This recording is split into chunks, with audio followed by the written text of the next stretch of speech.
Rearing good meat that's wonderful to eat is a huge art. Rare breeds, traditional farmers are producing a time-honoured food which is hugely nutritious for us, which is well adapted to our landscape in a way that looks after the environment and produces the most enormously high quality food. In the UK, this is what we do very, very well.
There's no way of dressing death up, in my opinion.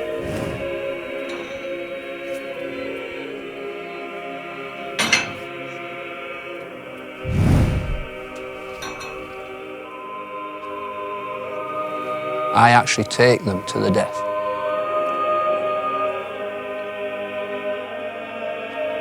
The whole reason for keeping most of our farm animals is because humans actually eat them.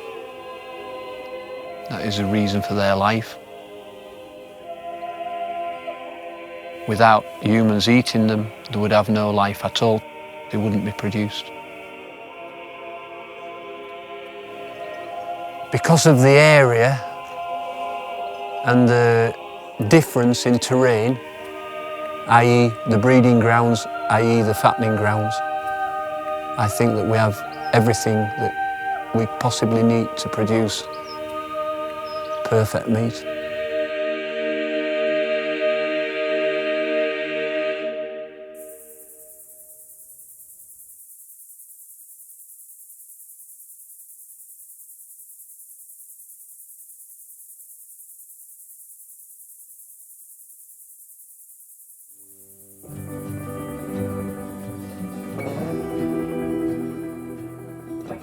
The animals are my reason for being alive.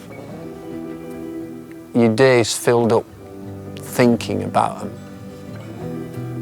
When they're pregnant, you're always worried about the individual when it's going to calve. If the animals are healthy and happy, usually I have an easier day. And it makes me feel better. It's never finished. I'm never finished. I am the farmer. Well, that is the life that I am. There's some things that's so important.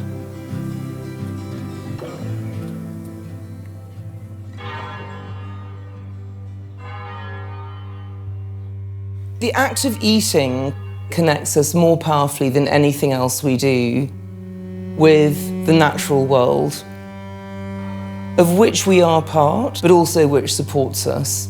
Actually, it connects us to the cycle of life and death.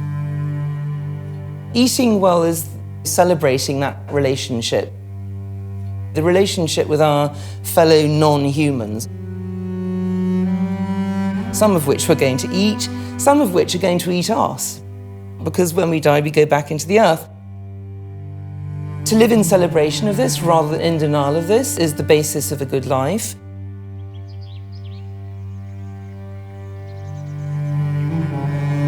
Rolling hills, purple heathered mountains, the open pasture land, hedgerows full of bugs, bees, butterflies and birds singing. The animals happily grazing, content. There always was animals grazing which were hunted and used for food. The farming that we do is only a form of what was already there. Nature work in harmony with the farming.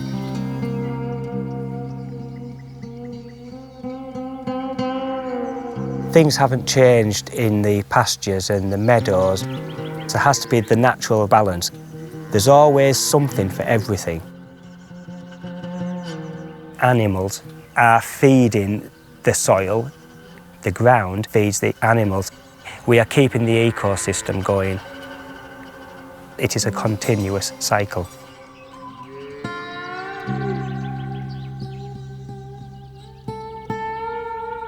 Areas like the Dales need the traditional animals to graze. The Hereford, the Aberdeen Angus, the Shorthorn, the Galloways,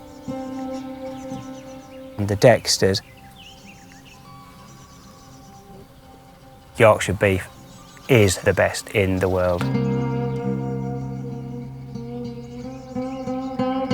My father, my grandfather, my great-grandfather, my great-grandfather before him, we farmed the same farm.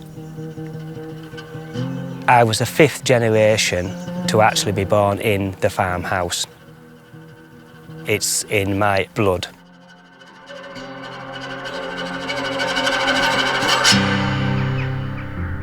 My dad had this farm.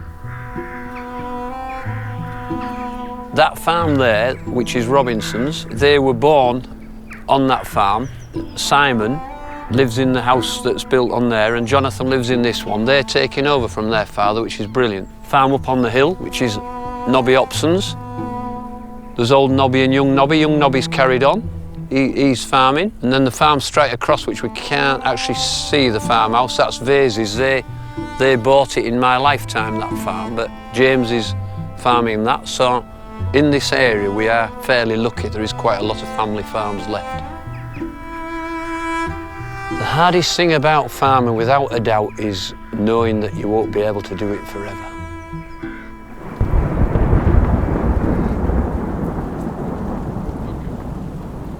My dad was the boss. It's slowly changing. It's impossible to learn the ways of doing things. No, don't run them up there. Put them into the trailer first. Yep. And they don't get hurt. From either a book or from college. Because it isn't something you could write down. We're going more and more less stock per acre. The land can carry the animals that we have. We're farming it more environmentally friendly now than what we ever have done. It's a way of life. When you've made a wrong decision, it's too late. But being reminded of it every day. You're stopping there till tomorrow. He's my dad, he's a granddad. We have to agree. 14, so we have to a degree. 29 here then, haven't we? Yeah. Flavour comes with age. I'm not interested in fast growth. I'm just interested in flavour. If you want the best of one of my birds, it wants to be in the winter when it's really cold and they've taken a long time to grow. I'm the first person that bird sees when it arrives here, and I will also be the last person that bird sees when it leaves. I don't want to ever hurt any animal. But that doesn't stop me killing one.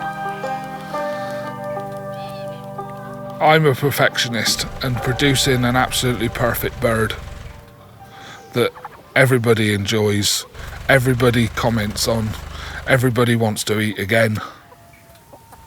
If people in areas where there isn't much food could learn how to produce food the way we do, we could easily feed the world on the ground that we've got. Oh, little chicks. What I've tried all the time is to get a really resilient, strong bird that we grow on very slowly. And then once they're out, they look after themselves. If they get cold, they put a few more feathers on. We do need to get back to more local, sustainable production. Go on then. To go back. Go on, you don't want to go back. Stay out there, you're better out there. I could produce enough chicken to keep all this area in chicken if I only sold within 10 miles of me. We've got one. He's thinking, why am I so special? It's looking at me now, its eyes are really bright. Its wattles and comb are bright red. It is one healthy cockerel.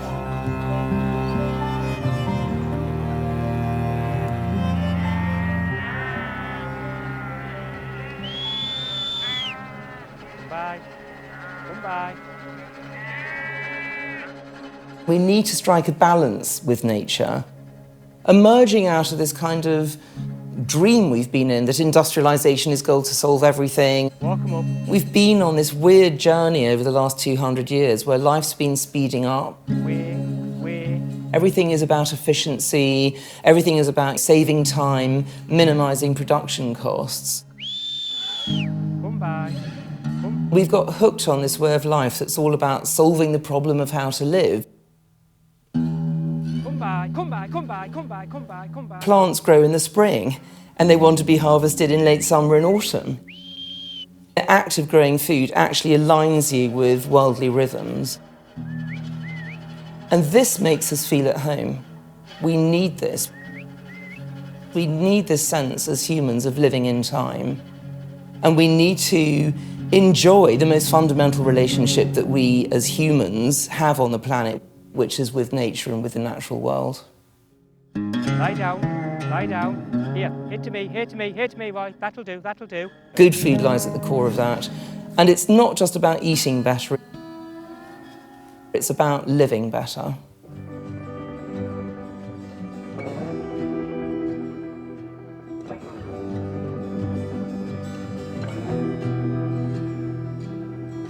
I've got everything, really.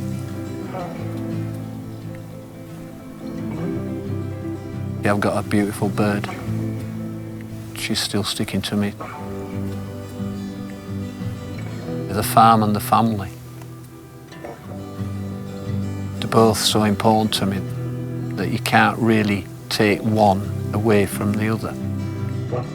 We've been lucky. We just have a brilliant job that we enjoy doing, and we have our family helping us with it, which makes it complete.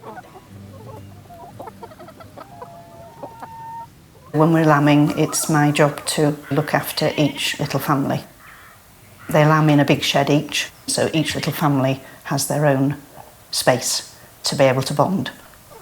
If they die and they're poorly, it's sad. I was in quite a lot of tears at times. You're doing the best, you're getting them a good life. When we get the sheep in to do something with them, several sheep will go and have a word with Sharon. And they know Sharon. I can guarantee it. People say animals don't talk, but an animal's individual.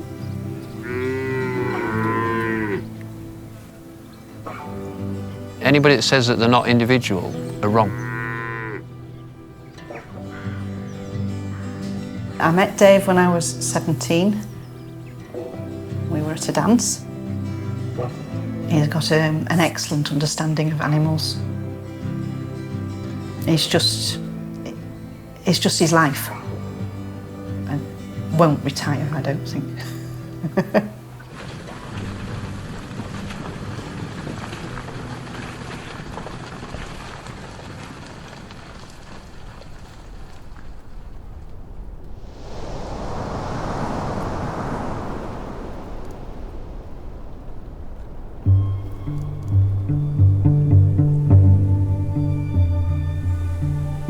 Proud of what I do. Do people want to think about killing animals? People that are eating the meat? I don't think so. So that's why I do what I do.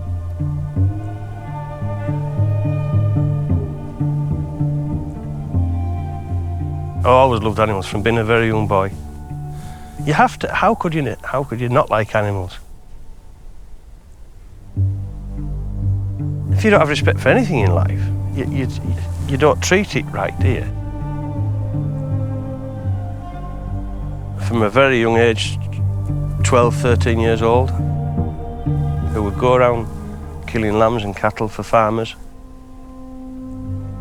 I picked up the skill and I had a talent with a knife. Straight away they said, "You're good with a knife." It was just a natural thing. The more you know about a subject, the more respect you have about it. You're taking the animal's life for food. Animal husbandry is what we're good at. We've been doing it for centuries, you know, thousands of years. The beautiful deals you're looking at were created by mankind, with animals in mind. It's a natural built instinct. You're reading what the animal's thinking and what it's going to do next and where it wants to go. You have to understand its mind, its mentality, to do a good job. There has to be life to be death.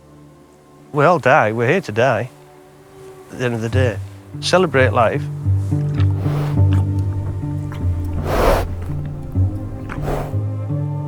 It's a matter of seconds. We take the stun gun, bang.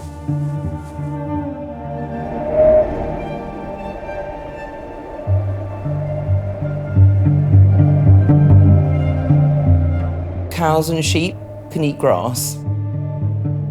We can't eat grass, but we can eat cows and sheep. It's about tailoring what you eat to the land, almost asking the land what it wants to feed you. It makes no sense feeding animals on grain that we could also be eating. We need to eat less meat, but at the same time, better meat. It's got all the right fats for our brains. It's really, really healthy.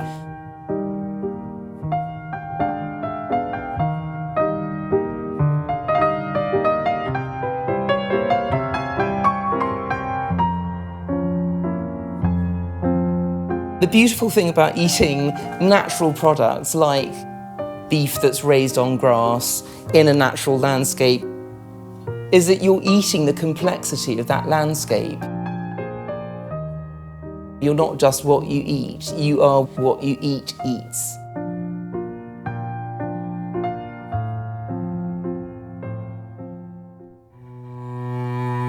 I think to make the best meat, you've got to have a combination of all the elements, starting with your animal, your farmer, your slaughterer, your butcher, and then you've got to have the person that's cooking the meat, the chef or the housewife or house husband. I think it's a combination of all to get the perfect meat.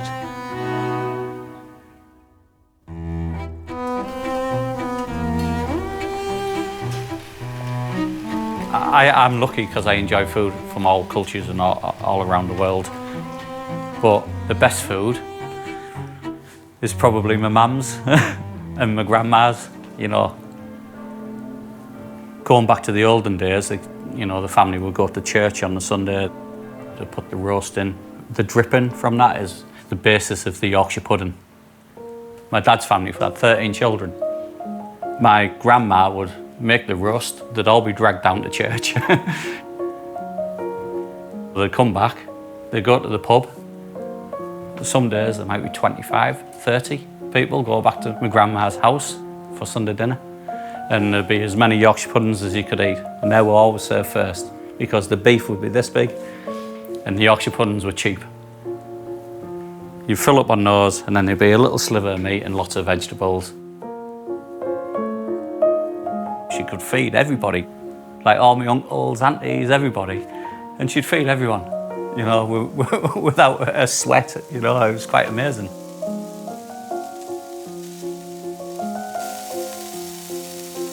We sort of have quite a bad reputation throughout the world with British cuisine, but actually it's really quite intriguing. And it's quite in-depth, and a lot of French cuisine, especially around the southwest and Bordeaux, it was inspired by the old British cuisine and cooking. We've now got this generation of chefs that are familiar with lots of different cuisines, but it all harks back into the basis of that roast beef and Yorkshire pudding dinner.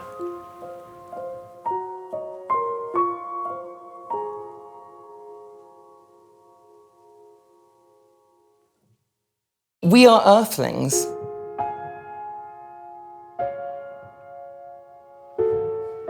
Planet Earth is the most beautiful and the only, indeed, home for us. We evolved on this planet. The idea that if we mess up here, we can go and live on Mars is just completely insane to me. I mean, I have no interest in going and living on a kind of hot rock somewhere.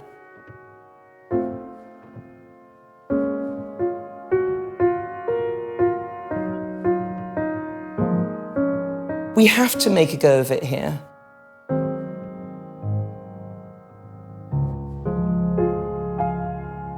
And we can make a go of it here, but only if we face up to the fact that this requires us to be grown-ups about it. To be mature custodians of the planet, to respect the natural world of which we are part, and to eat and live accordingly.